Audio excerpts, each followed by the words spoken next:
Welcome back to the Tom Anderson Show, the best company on your morning drive in Alaska on KVNT 1020 AM and 92.5 FM.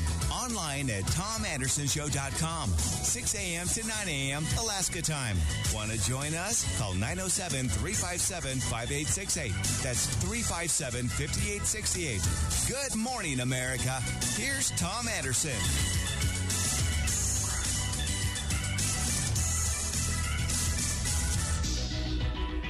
Hey, we're back, everybody. 18 minutes after the hour, the Tom Anderson Show. Good morning. I hope you're driving safe. I want to talk about power in our future.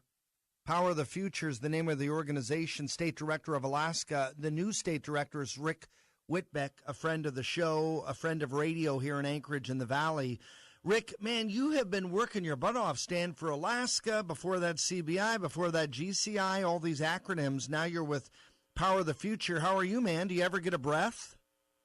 You know what? I kind of like it this way, Tom. It's busy, and certainly appreciate you having me on the show, and I'm excited about this new organization that I'm a part of. Tell us about Power of the Future, if you don't mind going from the genesis of it up to now. I know it didn't start in Alaska. How many states is it in? Is it national? Do you have 50 state directors? How does that work? No, actually, it's a national nonprofit started by a gentleman named Daniel Turner, and Daniel has spent his entire career basically in and out of policy and advocacy positions, and he got really frustrated with a couple of things a number of years ago. One was the way that environmental organizations, you know, the ENGOs as we call them, would come into communities and just really devastate communities by shutting down projects, and they weren't necessarily thinking about the long-term effects. They were more in tune with just trying to shut down that project and community be darned after they left. So he got frustrated with that kind of activity and started this group up about a year ago. I am his first employee. So although there's a national interest, and certainly Power of the Future is involved in a number of states looking at ways that we can advocate for energy workers and protect their communities and their jobs from the eco-left. The first state director he ever hired is up here, and it's pretty awesome. I like being employee number one. I'm honored to have that position. Yeah, wow, that's a big deal. I didn't know that. Rick and I didn't talk about the administrative dynamics. And so as you grow, this seems to be, whether it's Oklahoma, Louisiana, Texas, here, it makes sense when you're talking about power and you're talking about natural resource development and the labyrinth of how we fuel and ignite and run things in America. It makes sense that you'd be up here. Before we get into what you're doing here, your advocation here in Alaska, what do you see as the next steps? Do you see kind of like Americans for Prosperity or some of these other advocacy groups? Do you see more states having a director, or does that depend on finances? And how does he make his money? If there's only one employee in the whole nation, that means that he's not sitting on a bunch of bucks. Do you raise money through PAC, through IE, through donations, online? How does that work? So let's start with what the plan is. So the plan is to have a number of state directors over the next couple of years. Alaska is really the ground zero, if you want to call it, for a lot of the national environmental, the ENGOs, and their fundraising efforts. All you have to do is look at Greenpeace, Tom, at the Audubon Society, Center for Biological Diversity. Go to their pages, and on their donations pages, they talk about the Arctic, and they talk about stopping ANWR, and they talk about the Endangered Species Act working in Alaska. So all these guys are already focusing on Alaska for their fundraising efforts.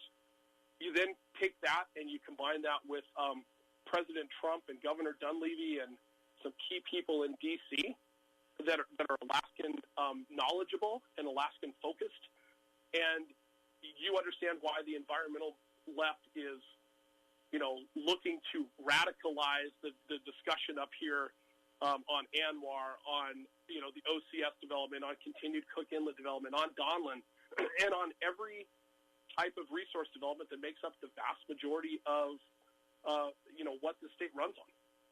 Yeah, it makes sense. So, As you look at a Dunleavy administration, going to talk about the budget in Juneau tonight, and he will present to the legislature. We still don't know who's going to be in charge in the House. I know you and I would hope it would be in a majority of the Republicans because they seem to be on the right track. Senate, State Senate, securely Republican with Giesel at the helm there and team. I would assume with Dan Sullivan, Lisa Murkowski, Don Young, our president, Trump, you're in good standing right now with your advocacy, correct? I mean, you've got the right teams in place, maybe not the mayor of Anchorage, maybe not the mayor of every big city in Alaska, but for the most part, do you have the right ideological team in play to support your advocacy? Well, I think I'm going to flip that a little bit. We have the right mission to empower and talk about the importance of energy and natural resource development workers, Tom, for the environment that we're blessed to be in right now with the governor, with the president, with the legislature being developmentally responsible, developmentally focused.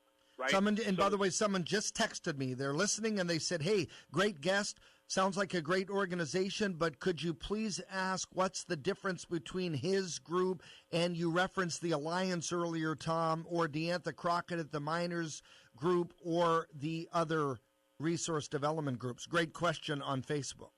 Yeah, no, it's a great question. Let me give you a quick answer, if I might. One of the things, so the Alliance and AOGA and Alaska Miners and all of the other development advocacy organizations, I talked with every one of their leadership people, whether it was Deantha, whether it was Karen Mathias at Council of Alaska Producers. I talked with all of them before I took this job, understanding that they all do a fantastic job in their lanes, right, doing what they're doing.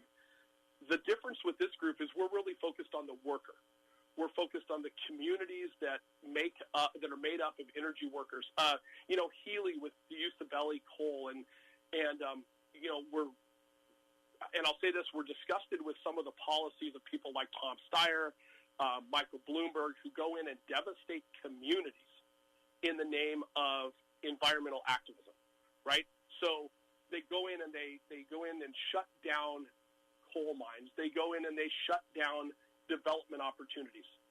And what does that do to the people in that community, Tom? It leaves them jobless. It leaves them in stressful situations. And it takes away, in a lot of the cases, the identity of a community. Or the community implodes, right? I mean, It goes away. If you shut down Usabelli, not only would Healy be affected, but my friend David Weiss, who lives on the same lake I do, he owns Three Bears. And they opened a huge store, maybe their biggest, their ninth, I think it is, and that's in Healy. And it has a pharmacy, and it has a bank connected, and it has the gas station, liquor store, all that stuff. Could you imagine if Usabelli shut down? Not that that's imminent or going to happen, but I mean, it would. There's a domino effect that's pretty scary. Well, and that's the problem with not having an organization. So I want to kind of finish the loop. Organizations like that can't be as proactive or as direct as this organization can. And so, I talk about advocating for energy workers. The other side of the coin on this is we're going to be very aggressively calling out the hypocrisy and the damage that the radical environmentalists like Tom Steyer, like Bloomberg, like the Cook Inlet Keeper, people that want to shut down Alaska, shut down projects in Alaska, not even give projects in Alaska the opportunity to work through the process, right? These guys don't care about the people. They only care about the environment. And I say the environment in quotes because it's really not always, it's not a binary deal, right? We saw this with Stand for Alaska, and the reason that Stand for Salmon was crushed 63 to 37. It wasn't a binary this or that. This isn't it's not about fish or economic opportunity. It's about a balance between natural resource development done responsibly and environmental stewardship done correctly. And so that's what this organization is really here for, is to advocate for energy workers and call out the crap that the radical environmentalists want to start pinning on communities and on projects when they don't. Most of that money is outside money, Tom. Yeah. Tom Steyer goes and spends $100 million trying to elect, pro-environment candidates and funding things like Stand for Salmon. and he gets pummeled at the ballot box because people see through it. Well, why are we even allowing a billionaire from San Francisco to tell Alaskans how to develop Alaska? You're an environmentalist. I'm an environmentalist, right? You bet. I want nothing more. You live on a lake. What happens if that lake goes to pot? Yep. Right? I mean, I have property on the Kenai. I want my 4-year-old son to be able to enjoy Alaska the same way that I've been blessed to for the last 30 In other words, years. if you support natural resource development responsibly, that doesn't mean that you like pollution. That doesn't mean that you want the Amazon to be taken away and razed and burned down. That doesn't mean that you want oil spills. That doesn't mean that you want carcinogens and plumes of smoke. Your point is we've got to be able to run and have transportation and have energy, hopefully clean fuels that work, and that's what you're advocating for. And you still like to hunt and fish and enjoy the wildlife of Alaska and other states. And I'm with you that it's not one or the other, is it? Right. You know, yeah, no, really you're 100% isn't. right. 100% right. We're going to come right back. His name is Rick Whitbeck. Sir Richard Whitbeck, State Director of the Power the Future organization nationally. Hey, this is a big deal, folks. Stick with us. It's the Tom Anderson Show. We're back. Tom Anderson Show. Good morning. Happy Tuesday. We're talking with Rick Whitbeck, State Director of Power the Future, and we're talking about resource development, and we're talking about how you can work with communities and you can protect jobs. And, you know, we have a lot of friends that listen to the show, and I'm texting right now with my friend Olga Yermolenko. She's an economist in Ukraine, and she and I went back and forth last week and in past weeks, Rick, talking about, or at least texting about, and Facebook messaging about economies and about Europe and Asia and Alaska and the United States and how resource development can help and how much we have in the bank. Do you think that your organization is more about protecting jobs? Is it more about building more jobs with responsible development, or is it more about kind of being an economic engine and a support? Maybe it's all three. How would you envision, and how do you look at your mission forthcoming? You know, Tom, it's a great question. By the way, before we start that, I want to tell you that I wish I were an Oscar Mayer wiener. That is what I truly want to be. Because if I were an Oscar Mayer wiener, everyone would be in love with me. You are giving me goosebumps, man. I almost want to shut off the show and kill myself because my life's complete. I'm not kidding. No, I love that. I love that. Folks, if you're wondering what the hell Rick Whitbeck's talking about, I do know that song. You got to go to Tom Anderson Show Facebook page, and you'll see my Oscar Mayer Wiener, that Oscar Mayer Wiener mobile. There's 6 of them in the nation, and Oscar Mayer's looking for applicants to drive across the nation. There's a mobile app, everything else. And Rick heard me talking about the song. I couldn't remember the lyrics, of course. Rick Whitbeck, and I love it. But so, I mean, it's really all three, isn't it? Protecting the jobs, making sure it's responsible, and being an economic engine. Well, I think it's certainly more the first two, at least, you know, so far what we're doing. It is all three, but I want to make sure that people understand this is an organization that I'm proud to be part of that's there to advocate for responsible development and the jobs and that create the economies in rural America. And pretty much that's all of Alaska, right? Sure. It's the jobs in the Ambler Mining District. It's the jobs in Cook Inlet. It's the jobs in Healy with Usabelli. It's the jobs that are going to be produced up in the 1002 area. Once. By the way, what about healthcare? Someone wrote in and said, "What about healthcare? What about hospitality industry, tourism? What about renewable energy?" There's so many different areas that are economic in terms of employment. Or are you looking at resource development exclusively? No, I think certainly anything that produces jobs that produce the economy. But Alaska is 90% resource development based, right? So until Governor Dunleavy's "we're open for business" takes root and allows other industries, whether it's tech or IP or others to come in and start to cut into that dynamic where we are, where state government is funded 90% by resource development, then it's going to be one of the things where that's what's going to be under attack from the radical environmental movement. And so we want to grow that base. We want to grow that base and see people put to work. I saw a number I believe it was on the AOGA website, that said full development of ANWR and OCS is going to equate to almost 55,000 new year-round jobs. Are you kidding me?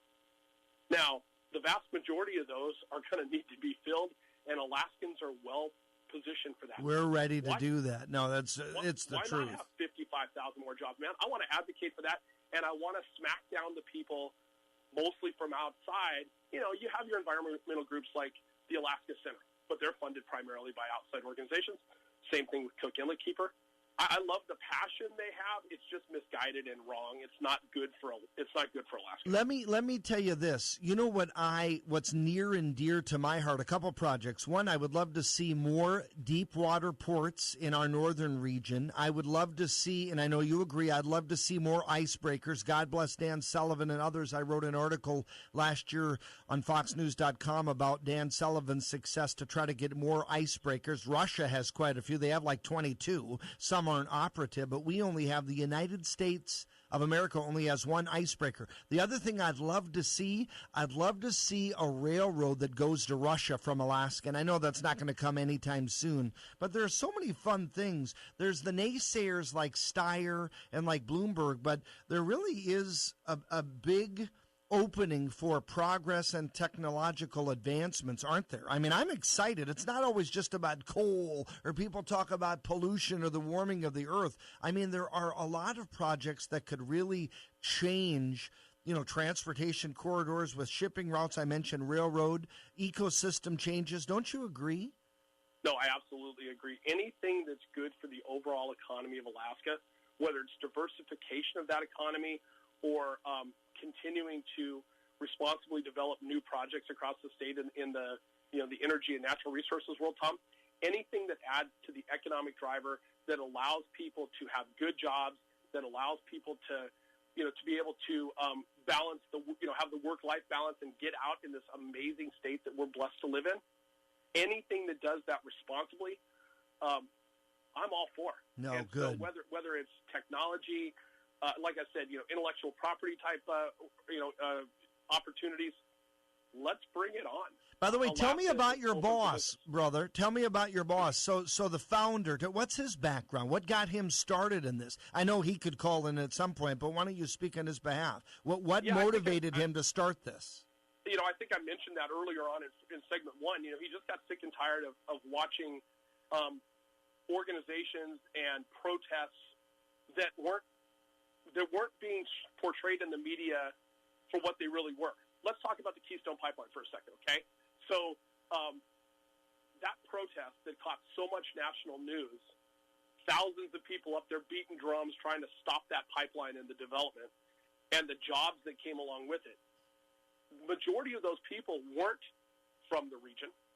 They were bussed up by Steyer. They were, flown in by other environmental radicals, and they trashed the area. And then they left. Did they care that they'd shut it down? Well, obviously, from a philosophical idea, sure, they were happy as heck. But then it was up to the community, which was already kind of reeling from the lack of progress on the pipeline and the impact on the jobs for that community. It was up to that community to clean up the garbage and reclaim the land and, kind of figure out what just happened. That was a well-organized effort by the environmental left. Give them credit for doing what they did. But you know what? It was damaging to that community, and it was damaging to the economy of that state. And so Power the Future, that was one of the nexuses for this organization. Was Daniel just got fed up and said, you know what, enough is enough. Nobody in the mainstream media said, out of the 10,000 protesters, 9,400 were from outside of the area, because nobody was calling them out on it. We're going to call people out. If, we've already seen, for example, some of the environmental groups up in Alaska calling for college kids to come up and help protest 1002 development this summer. You know what? Those aren't Alaskans. Why in the heck should some poetry major from Vanderbilt have a say in what we do with our land and our development opportunity? Yes, it's on federal land, and I get that. Before somebody calls in and says, well, 1002 is, is a federal piece of land. Well, absolutely it is. But that's not everything that's in play here. 1002 has a great opportunity for American energy independence and American energy dominance. And the poetry major from, Vanderbilt, and I'm just referencing that hypothetically, is going to come up here, is going to make some money, is going to get to see Alaska, and is going to start to tell Alaskans what Alaskans should do. And that's garbage. Yeah. No more different than if I went down to I don't know, the great state of Florida and started talking about how they should develop or not develop swampland. God, I want to go. Rick, let's go.